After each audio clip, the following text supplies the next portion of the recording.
আজকে আমি রান্না করব চাল কুমড়োর বড়া। তোমরা কি কখনো খেয়েছো? তো দেখো আমি কিভাবে বানাই। চাল কুমড়ো কুচি করে কেটে নিয়েছি, তার সঙ্গে কাঁচা লঙ্কা, একটু ময়দা আর চালের গুঁড়ো।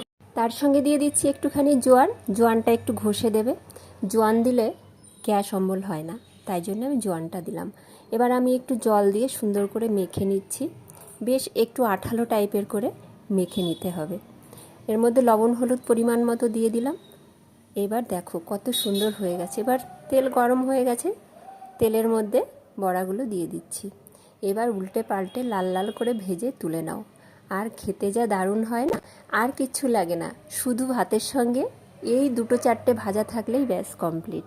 আর চাল কুমড়োর বড়া এইভাবে কে কে খেয়েছো আমাকে কমেন্ট করে জানিও। আর আজকের ভিডিও আমার এই পর্যন্তই। তোমরা সবাই ভালো থেকো, সুস্থ থেকো। দেখা হচ্ছে পরের ভিডিওতে। টাটা।